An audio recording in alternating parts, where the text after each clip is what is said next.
Hi there, warm welcome once again to another special conversation. With us today in our studios is well-known senior Congress leader Pranav Jha, who hails from the state of Jharkhand, but is actually one of the key minds of the Congress party. He's the national secretary of the Congress, he's in charge of communications of the Congress president's office. And who better than Mr. Jha to tell us how have things really changed, if at all they have changed, for the Indian political opposition since the Lok Sabha election results of 2024. So, Pranav bhai, firstly, welcome to Squirrels. Let me first begin by asking you. We're now in the month of September. The Prime Minister is going to celebrate his birthday. It's the 100th day occasion for the NDA Sarkar. What is it that the opposition has managed to achieve for itself in these last 3-4 months? Thank you, Bhupen, for giving me an opportunity to bring before your audience. The first thing that I want to say is that tomorrow Prime Minister's birthday, so I want to wish him a long life. What has happened in last 3 months, in fact, it started happening on the day of the result, that the opposition, which was made irrelevant, or at least declared irrelevant by a government which was a majority government for 10 years, which had convinced people of this country that they were invincible. That image broke. The man who had carefully crafted that invincible image was not just shaken, broken, but large mass of this country believed that the man has lost his Midas touch. The man was responsible for the loss, not really loss in the sense, it was an electoral victory, but they were short of the majority. And if one man was to be blamed for it, it was the Prime Minister, because of the way he had campaigned, because of the way he had made himself larger than the party, larger than the organization. And on that day, on the day of the counting, that man was standing alone. Probably, I don't know what was he doing, but all I can tell you is that he's a lonely man today. He doesn't have much support in the organization. You see that now alliance partners have started to question him. You see that now chief ministers come. When I say that, I have the Chief Minister of Manipur in mind, that they have come and they come and they demand that this be done. Otherwise, things are not going to go the way they have been.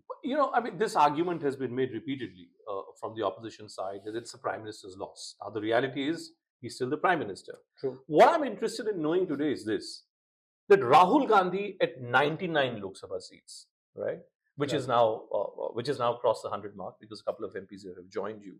I want you to tell our audiences, how has life changed for him? How has life changed for the Congress party since the Lok Sabha results came out? I'll tell you what. If you ask me what has been rather than answering the question what has changed, I will say what has not changed for the party and what has paid off is that one constant is that not quitting. That ability to not quit, the ability to keep at it, be it 2014 with 44 You kept the seats, hope high. You kept it up. be it 53. We went to people. The leader went to people. Rahul Gandhi went to people, and he tried to speak directly with them. That helped.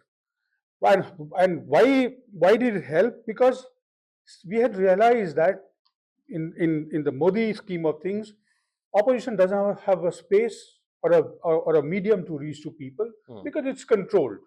But the point, Pranav, that I was interested in understanding on behalf of all our audiences is that how has life changed for Rahul Gandhi? How has life changed for the Congress party since the Lok Sabha elections? For Rahul Gandhi, I don't think much has changed, barring the fact that he's now the leader of opposition in Lok Sabha, a place which is rightfully his. And that position has brought in certain dynamism, day-to-day dynamism, which is expected of him, owing to his duties and responsibilities in Parliament and in places where he needs to represent party. Well, let me ask you a blunt question. The view within the BJP, and many leaders do confide this, Rahul Gandhi was converted into a non-serious, irrelevant politician between 2014 and 2024. Do you think you have silenced your critiques on that front? I think you know the answer yourself. If you were to summarize the last 100 days of this government, I, on my fingers, can count with the major legislation, be it the broadcast bill, the government was forced to take it back. You had Waqf bill, it's in JPC. Government is facing backlash in all meetings. They are meeting day after another day. I think it's again scheduled for 2 days. You had indexation, government needed to take it back. You had new pension scheme, which was made into another U-turn. There were other legislations. So why are they doing it? Have we seen it happening in the last 10 years? It has never happened. So is it because of aggression of the opposition, or is it uncertainty? It's on behalf of the government. If you say what is the three ways if you describe this government, is that it's an uncertain government, it's an immature government, अपरिपक्व, अनिश्चित or अस्थिर, unstable government. Why? Because of these reasons, because of the legislation, because of the things that I cited. They know that they cannot afford to make this, to go ahead to bulldoze the way they were used to in previous dispensation. Now they cannot, because it will cause them electoral losses. So it's a compulsion. It's a compulsion because they know that it won't go through, the allies will not agree. And what is happening, what's waiting to happen now is that as we get into state elections, and as they get defeat one after another, you will see that you will hear more murmurings, you will hear more objections, you will have more internal conflict. It will come out. It has started to happen. I was telling you in the previous segment that now the state leaders are openly questioning. Even if they are not openly questioning, you can see that that's your assessment. No, they're is that saying information that. Or is that no? Their mother organization, RSS, he is summarizing Prime Minister Modi, telling that it's not good to be thinking like that you're a God incarnate. But so don't you think, who are they speaking about? But don't you think, Pranav Ji, that there is an inherent dichotomy in what you're saying? You know, because repeatedly I'm asking you that how have things changed for the Congress party, and you're giving me an answer of how have things changed for the BJP. What I'd like to know is that what is it that the Congress-led opposition is really trying to convey to the people of this country? I will tell you, Bhupendra, the Congress doesn't need, how has changed things for Congress party? Because the Congress party is not in power. So I would not like to see, it's not an important thing for us to see how has it changed for us. What I'm saying is that we've got shot in our arms. Now we have majority in the sense that we are louder on the floor of the House. Earlier, they would suspend us. 46 members of the Lok Sabha were suspended. So those are the victories that you're looking out for. Those are measures, those are mechanisms which has made our fight easier. The India allies, the India bloc altogether is a large number, and we will influence, and we are able to take our messages to the people. That has kept the government in a check. Let me ask you, this is what has changed in the democracy, not for what Congress or for BJP. Sure, I'll come to that as well in a moment. But Rahul Gandhi and the Congress party's disdain for several sections of legacy media is all too well known, right? We're doing this digital podcast right now on Squirrels.in. I want you to tell us today how effective has been usage of social media for you in your political campaigning, and this what is being described as a rebirth, a second avatar of the Congress party. Which is true, and it was acknowledged by a lot of people, and it is now and then everybody says, a lot of people say that that our social media team did a fantastic job, and it took us time. Of course, his Bharat Jodo Yatra, Rahulji's Bharat Jodo Yatra helped in the beginning, and once it found its feet, the communication mechanism, a framework was put in place, and suddenly people realized that we could do it. Because you were fighting people, people who were like, it was like a balloon. Did not have much substance. It was just trying to push their way in a lot of arrogance without any substance, just because they thought their might is right and they will have their way. But when Rahul Gandhi went to people, when the Congress party was galvanized, when we went to district after district, touring the whole nation, from from Kanyakumari to Kashmir and then Manipur to Mumbai, we did phenomenally well on those seats where he traveled, and we kept winning states also in between. So overall, everybody worked together for this team, and what worked best for this time, I will say, is that combination of Mallikarjun Kharge, who has been an MLA, has had six decades of experience, been an MP, leader of opposition in both houses, and then union minister. He's seen everything. So his wisdom and that combination, it's a fantastic combination of youth and experience. What's the nature of the relationship? I'll tell you, the joke, the BJP likes to convert it into a joke that Mallikarjun Kharge is giving a glass of water to Rahul Gandhi, right? Or that Mallikarjun Kharge will not sit on his seat unless the Gandhi family, if they're in the same room, unless they've found a seat for themselves.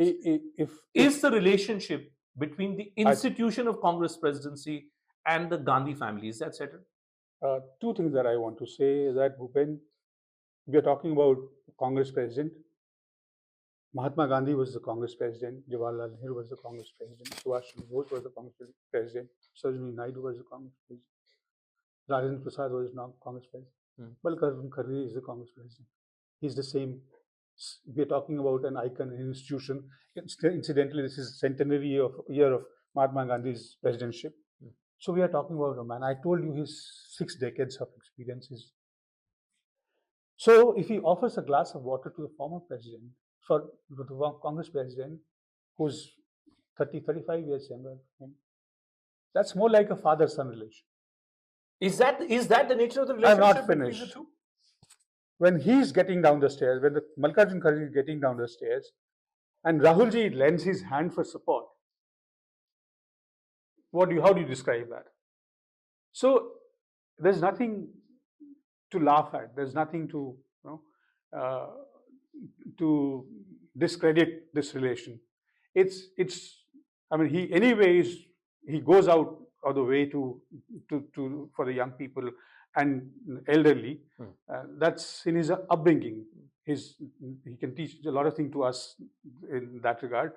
So it's a beautiful relation, and you see a certain kind of bondness, not just between the two, between the whole senior leadership. So tell me, sit together. So let's say when the Haryana Assembly election list was to be declared, or this business of alliance with the Aam Aadmi Party, which didn't happen in Haryana, whose decision was it really? See, who decides? Who's the final decision authority today? Of course, Congress president is authorized to take decisions. Is he taking the final decision? Congress president, he says that on record himself, says that he consults. He's spoken in many interviews in television and print that he consults, and he consults whom? People who are his contemporaries. He consults someone who's been Congress president for more than 2 decades. He consults a former Congress president.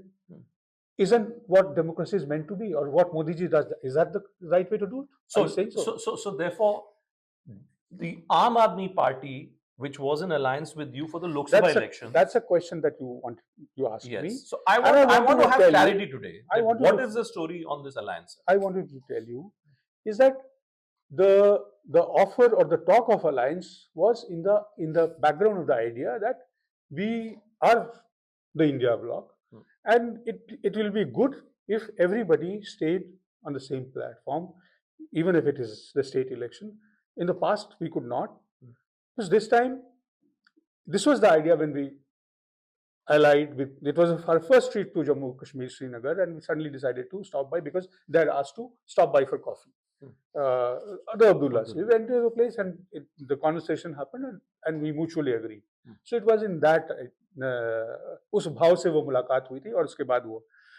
Similarly, this was the same idea in Haryana also, but I think there was a disagreement on the number of seats they wanted and we could offer. It's like Congress party also consults its local leadership. Ultimately, they have to be comfortable with the idea. But don't you think? And it's again in the vein of democracy. I agree, but don't you think that when you fight Lok Sabha elections, which were held like 3-4 months back, right, where you were in an alliance, now you're not in an alliance. Logic would tell us that even in Delhi, the possibility of alliance doesn't exist today between the Aam Aadmi Party. As of now, I think the local leadership is speaking against each other. Exactly. So it is happened it now in going to Punjab. stay? It happened in Punjab also. We don't know what will happen tomorrow. Jharkhand, but as of now, look at Jharkhand, sir. You are in alliance with the JMM. There is a JMM chief minister. But just day before yesterday, I saw that there was a full-page newspaper. That's protocol for a chief minister. Published by the Jharkhand government welcoming the Prime Minister. The BJP does not do it. But that's how I thought that was what federal democracy was all about. If the Prime Minister comes to your state and you are the chief minister, does it not unnerve you? Don't you think that maybe something is cooking, something is brewing in the background? It's a long alliance now. We've run an alliance government for 5 years, and you see that every time Hemantji comes here, he meets Congress president. He calls on us. Last time he was here for inauguration of the new Jharkhand Bhavan. So I think you're trying to read too much between the lines. We are close to election. It will be announced sometime soon, and we'll be fighting together. So I hear two things very loud and clear from you. There is no possibility of any alliance with the Aam Aadmi Party either in Delhi Assembly elections, most certainly not happening in Haryana. I think we met to talk larger things, and we spoke about the possibility of alliance in the background of Haryana and Jammu Kashmir. I don't know. Delhi is far. I don't know. I haven't spoken to. It's for the senior leaders. They'll get together and they will talk at the top level and then probably go forward. But this story of the alliance, it stems from the fact that the Congress wants to find its mojo. It wants to find a social base for itself. The reason why the Congress became what it has become is because you had a very critical mass of a social base with you. What is the social base today of the Congress party, Pranavji? I don't think we do politics keeping in mind how to attract voters.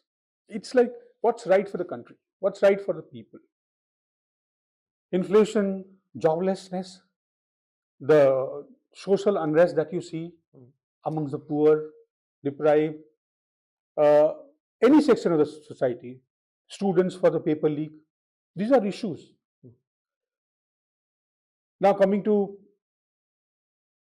caste census, it's an issue which is long pending. Why? Because we need to look at now how to go forward. And why do we need to look at that? Because there's been a gap of 15 years. The country was going in a certain way where everybody was benefiting. There was wealth all around. People were doing well. There was enough saving.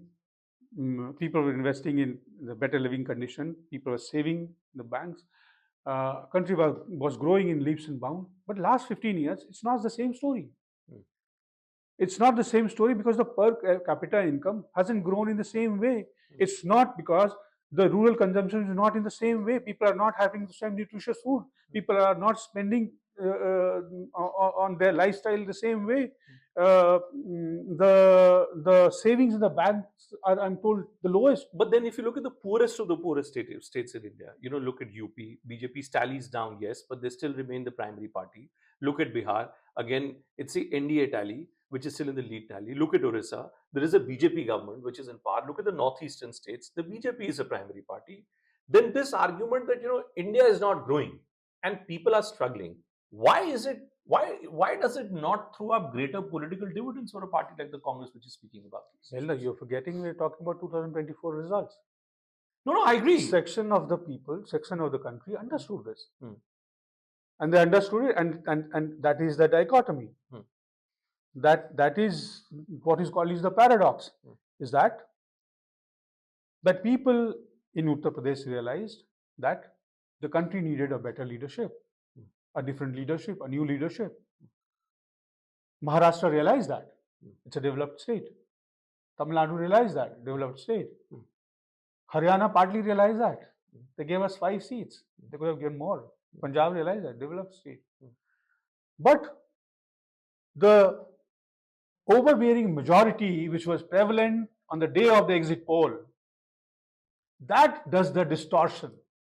That what is good for the people, what they ought to know, that what is good for the country, it probably, they get swayed by what is being fed to them by non-stop media streaming. Is that what Rahul Gandhi alludes to when he goes to America?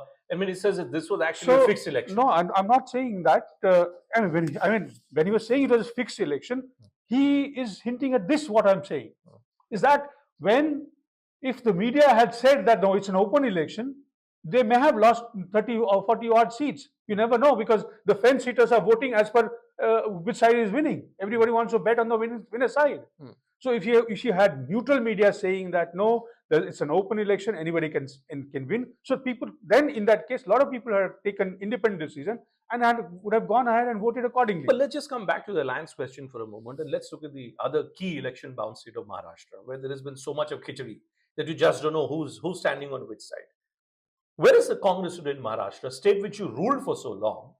There's Sharad Pawar on your side, there's Uddhav Thackeray on your side. Is there clarity on who will be the chief minister? There is Ajit Pawar, who seems to be, making very strange kind of statements these days. Don't think people are confused the way you're portraying it to be confused. And I don't see where is the confusion and why people should be confused.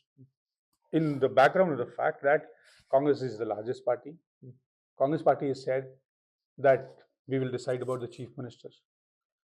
The Shiv Sena is now a reliable ally.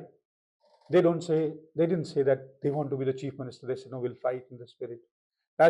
Nationalist Congress Party, NCP, they said that the alliance is intact. They didn't say that I want to be the chief minister. There's no confusion. Nobody is saying, nobody wants to be the chief minister. So I'm saying that for them, it's not the chief ministerial chair, Mr. Bhupendra.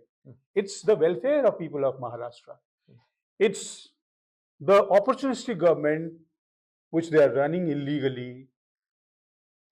It's a government mired in corruption. People want to get rid of the government.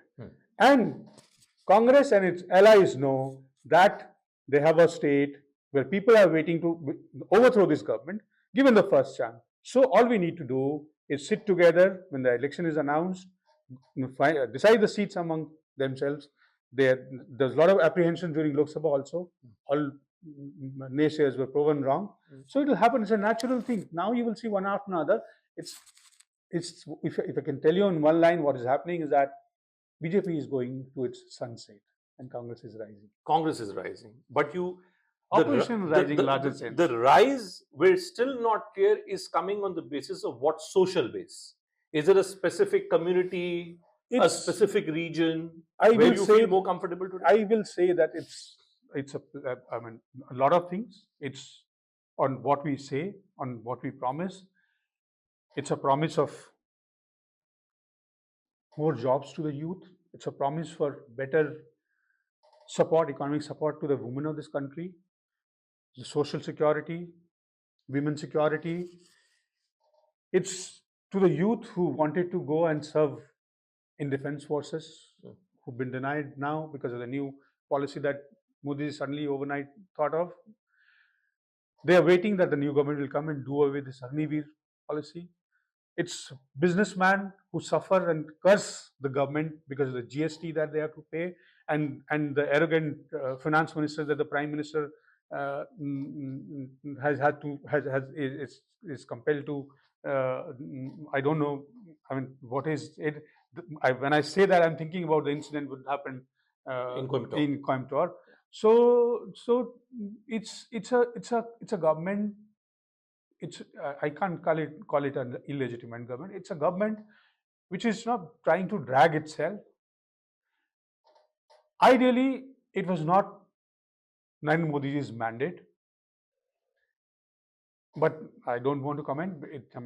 They're free to choose their leader. But I'm saying There was Nitin Gadkari recently made a very interesting comment Yes, I found where that he very says interesting. that the opposition wanted him to be the prime I minister. don't know who. And some journalist was in a Mercedes car. Who I don't know who said this to him, but I'll be happy if he names whoever it was. It must be someone very interesting, but not the one that I know of in our ecosystem. In I can't your say. opinion, nobody would have, from the Congress would have. I would approached Mr. presume Gadkari. so. I would presume so, Okay. because we don't like to do that. We believe in ideology, and one thing that you will tell your viewers, and they must know that Congress is never allied with BJP and has never supported a BJP leader or a government. So that's unthinkable. Okay. In the last section of this interview, a lot of people have been asking us this question. That Chandrababu Naidu and Nitish Kumar, who were great enemies of the Prime Minister, today the two verticals on whom the Prime Minister is working on. There are some murmurs coming in that both the TDP and the JDU actually are in favor of a caste census. I want to understand from you that are there back channel talks which are on still between the TDP and, let's say, the India Alliance?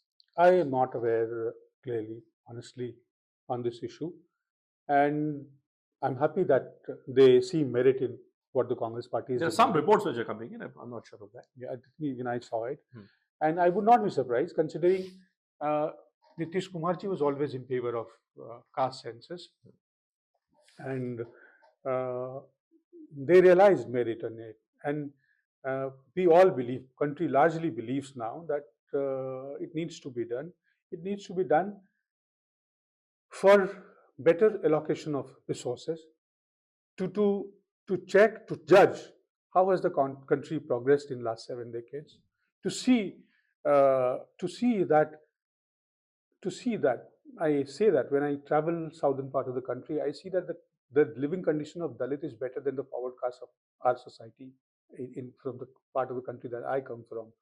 The kind of food they have, the kind of houses they have, the poorer of the forward in eastern part of the country, North India, is not as good as Dalit perhaps in Karnataka or in Tamil Nadu. So the question that I ask, and I ask my leaders, so why has it happened? I say primarily because those places develop, and our part of the country is lagging behind by at least 4 to 5 decades. So has the development impacted differently in different section of people? How will we know? You can't answer that. I can't answer that. What is the way to know it? Okay. It's a census that will tell you that which community has progressed, how much. Do they own land? Do they own vehicle? Do they have engineering, medical degrees? So these are basically, this is the quest of our leader. This is what is intended by a caste census. Pranavji, great pleasure to have had you in our studios. And thank you so much for giving us a full 360-degree review of what the Indian opposition is really all about. Thank you so much. Thank you so much. Thank you.